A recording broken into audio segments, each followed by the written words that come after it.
Anthony Joshua knocks out Jake Paul in the 6th round of their contest. And even though you could argue that the finish was quite conclusive, I can't remember many fights where I've walked away where there's still so many questions being asked. Questions around how real this fight was. The final video I made before this fight was, is this fight real or is this fight fixed? And we need to have a conversation about this. We still may not have the answer to this question. People are now going to wonder, how much does Anthony Joshua have left as a heavyweight? And just how good is Jake Paul? What did they do well in there? What did they do poorly in there? I'm going to be revealing all the key details that you may have missed from this fight in this video. Hello everyone, and welcome back to A Guy Called Henry. I hope you're all doing incredibly well. For those of you that stayed up to watch this one, I'm sorry. For those of you that were up anyway, hopefully you didn't cancel any exciting plans to watch this fight. Because from the word go, the tactical look of this fight, the way the two men blended, it was not an attractive fight to watch.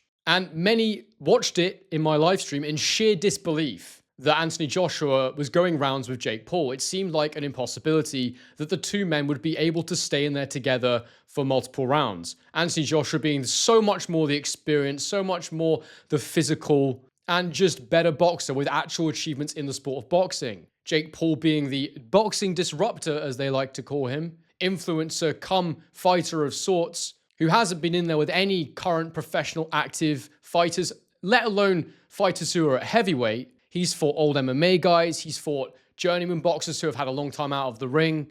He even fought an old Mike Tyson and an old Julio Chavez Jr. But this was an astronomical step up for him in class. And that huge question is on everybody's lips. Was this fight rigged? Did Anthony Joshua carry him through 6 rounds? Or did Jake Paul just do quite a bit better than people thought that he would? Now, I've definitely got a perspective on this, but I'm going to explore it from all angles. I'm going to make sure that I look at this objectively and I try and give you my verdict, because we've seen the fight now, and so we have actual data to go off. We're not speculating anymore. I mean, not as much as we would have been before we saw the fight. Now, the first thing I'm going to do is describe what I saw in there from a tactical standpoint. And what I saw primarily was Jake Paul using every single inch available to him of that 22 by 22 foot ring. As I understand it, the average boxing ring is 20 feet wide, but this ring definitely on the larger side. And clearly this was a tactical choice, as Jake Paul implemented as much movement with his legs as he physically could muster. He was staying as close to the ropes as he could. He was maintaining the gap between himself and Anthony Joshua. And generally, he was looking to make sure that Joshua couldn't engage with him as much as physically possible. Anthony Joshua, on the other hand, was stalking Jake Paul. He had a high guard. He was quite a little twitchy with his hands. He was giving him different defensive looks. He was flicking the jab out, but rarely was he actually committing to his attacks fully. That's partially because I do think he was a little bit worried about what was coming back at him. He was kind of unaware of what kind of power Jake Paul had. He clearly didn't really want to get hurt or hit. And also, as soon as Joshua did get to the inside against Jake Paul would clinch instantly. And something that he did repeatedly throughout the fight, which was very frustrating to watch, that the referee didn't really punish or lock down on, was the fact that Jake Paul kept sliding down AJ's body, grabbing his legs and going down to the ground, basically. Now, it's a tactic that people use when they're tired and when they're worried about being in that clinch for too long, because they don't want to be smothered by the bigger man, held by the bigger man, have to go into a wrestling match. It's basically submitting and saying, I can't compete with you in that space. Also, this gives me a quick chance to catch my breath and do a bit more moving, which is something that he did constantly throughout this fight. It also revealed to us why it was only 8 rounds. We already had the feeling that perhaps Jake Paul would try and survive, which was why the fight was on the shorter side. To get through 8 rounds was a lot more thinkable than getting through 10 or 12. And there's no other reason for Anthony Joshua to ever agree to an 8-round fight. It was clearly something that Jake Paul's team wanted in the contract. And look, had this fight been 6 rounds, Jake Paul might have just about survived. He might have just about got through it. And he said himself after the fight, if I just had a little bit more cardio, I probably could have made it to the end. And it speaks to just how much damn moving he was doing. Now look, towards the end of the fight, the 5th and 6th rounds, AJ started to actually land power punches and knock Jake Paul down to actually hurt him. And in the end, he finished the fight with a trademark large, powerful right hand. Before I get into whether or not I think this was real, whether anyone was carried or anything like that, I have to say, fair play to Jake Paul in terms of his toughness. He actually does have quite a good chin, because he was taking some big clean shots from Anthony Joshua, who is a big, powerful puncher normally. And he ate them. And yeah, he was hurt, don't get me wrong, but he was never concussively knocked out. The lights were never switched off. He actually took the shots. There was a couple of moments. There was one shot in particular I remember him sort of dipping into, and AJ fired a right hand. It was pretty powerful contact. Jake Paul showed that he's got a good level of fitness to be able to move as much as he did and eat those power shots. And guys, if you could just quickly do me a massive favor, and if you like this video, obviously, please smash a like on it, subscribe to the channel if you're new, and let me know in the comment section below, do you think this fight, just comment real or fixed? Either one. And if you think it was real, let me know what you made of the performances of either man. Now, we'll get to all the questions that I have, because that's basically what we saw in the ring. Firstly, do I think that Anthony Joshua was carrying Jake Paul? Do I think he allowed him to get to round 6 of that contest? The first thing I'll say is that I don't think Anthony Joshua ever really tried to turn the screw in the first few rounds of the fight. The first thing, or one of the first things that AJ mentioned immediately post-fight was the 15-month layoff from fighting that he'd had. He said himself that he took his time. But the problem is, at 36 years old, after coming off the back of such a dramatically bad defeat against Daniel Dubois, it makes us ask the question, firstly, was he carrying Jake Paul? Because, we would have expected him to turn the screw earlier, to cut the ring off much, much better than he did, to not allow Jake Paul to dance around the outside. Was he carrying him, or has he declined to an extent? I think the answer is twofold. I think mentally, he didn't want to take any risks or chances in there because of the scars of what happened to him last time.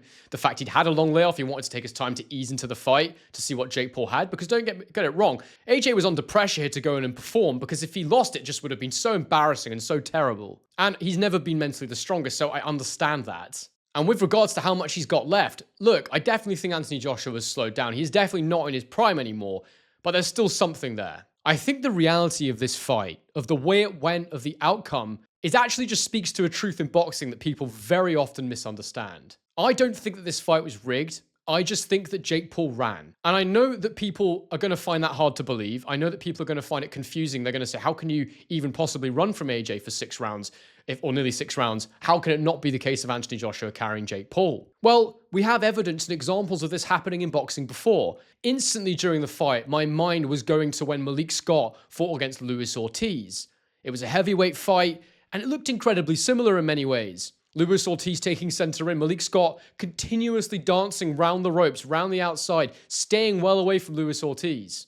Any moment it looked like Luis Ortiz might be about to get to him on the inside, he'd just go to the ground, act like they'd been clinching and fall to the floor, basically to get a little rest or whatever. It was an embarrassing display, a total lack of ambition to actually try and win the fight, and it resulted in one of the most boring, awful things I've ever had to look at. Here, this fight, this was not entertaining, this was not good to watch. It was a similar thing. To give you an even more recent example, when Canelo Alvarez fought Skull in his fight prior to when he took on Terence Crawford, it was the same thing. Canelo chasing the ever-moving Skull around the ring for the duration of their 12-round fight. It was a horrible watch. Skull showed zero ambition to actually try and win the fight, to actually try and engage with Canelo, even though barely any punches were thrown per round. Canelo still took the win because he was the one actually trying to make the fight happen.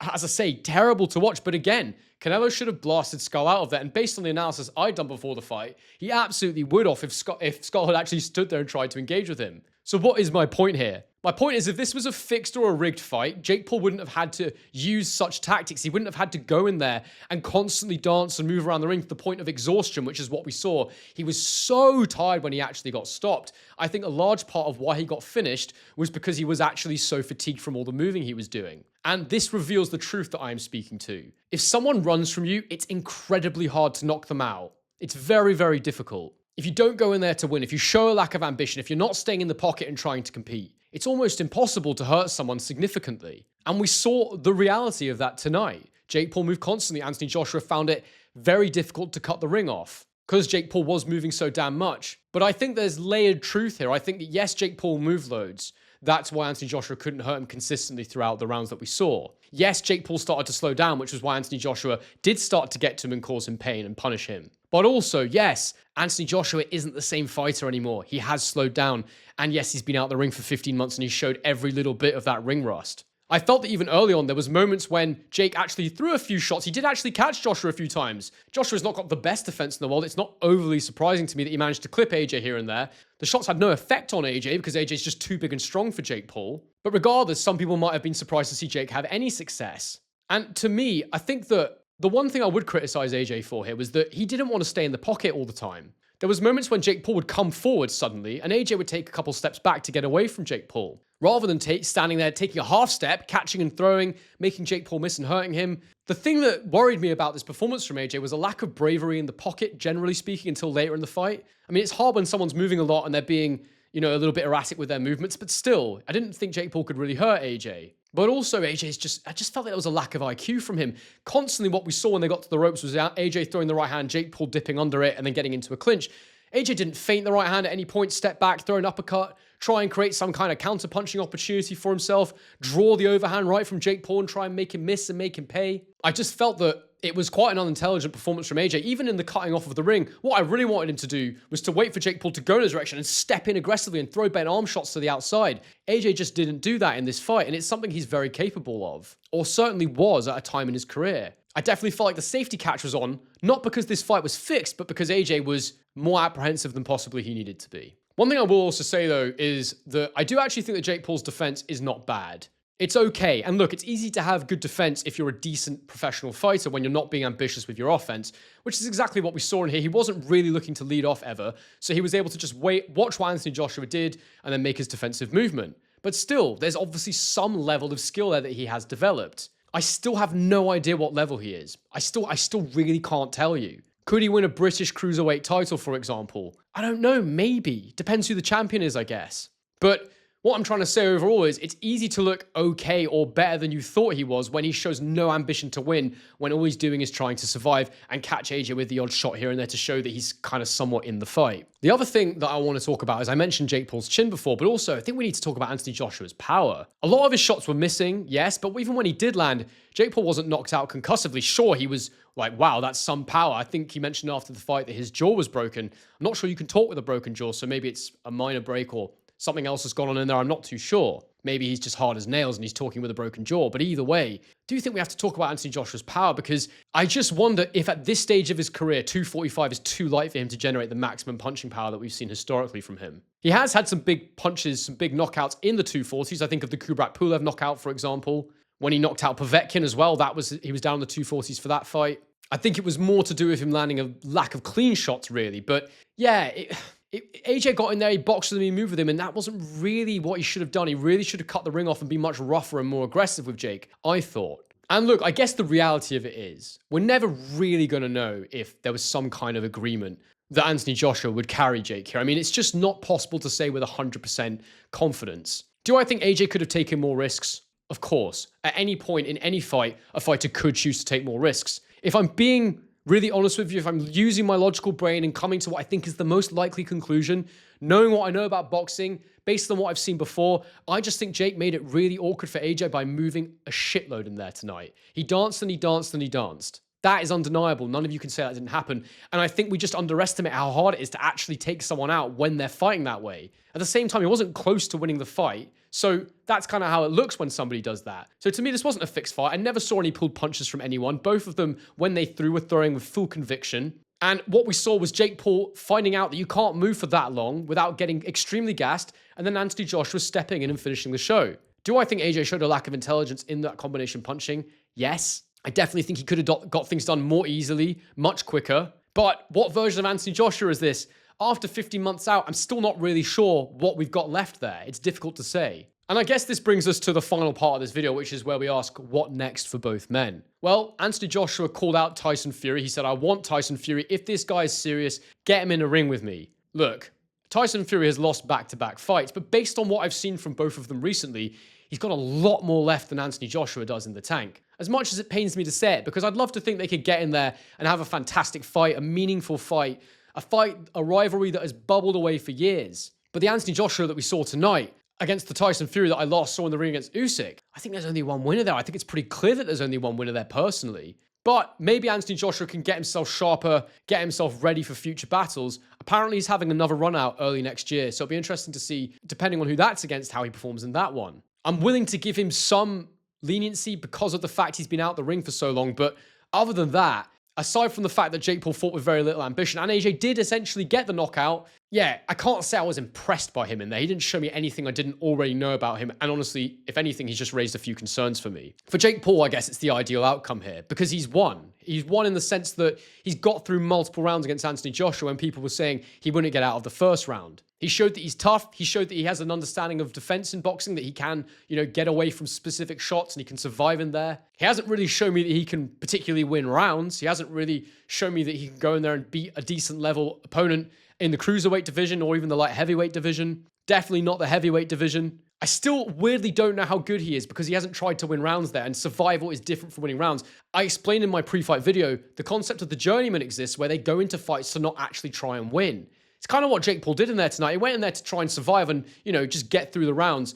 He got taken out in the end. He very nearly survived. To his words, if he'd had a bit more cardio, he probably could have got through it. So the reality of the Jake Paul situation is he's got some skills that let him be okay in there, to survive in there, without showing any real ambition. So it's hard for me to say how good he is still. I think if you're him, if you're thinking about money, if you're thinking about, righting or wrong, the Tommy Fury rematch seems like an obvious thing to do. Will he go back into that influencer world, or will he, continue to fight actual boxers? I think with him, it just entirely depends on the commercial opportunity. I really do. I know he says he's going to be a world champion one day. And honestly, if he got someone who's not very good, maybe he can beat them. I don't know. It's really hard for me to say. I don't know how good he is. That's what I keep trying to tell you, but whatever.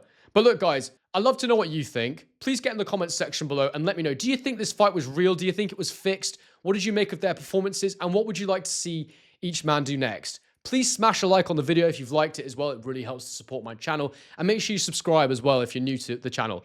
We've grown phenomenally this year. I don't think it'll be my last video of the year, but it's certainly most likely my last video before Christmas unless something crazy happens or I get invited on someone else's channel or something. But it's been fantastic. I'm loving this, guys. Hopefully we can take this full time eventually. But look, I hope this fight didn't put you to sleep. I hope that you got something out of it. I definitely wouldn't have been watching it if I didn't run a boxing YouTube channel, but here we are. Anyway, as ever, thank you so much for watching all the way to the end. And as I always say, on to the next one.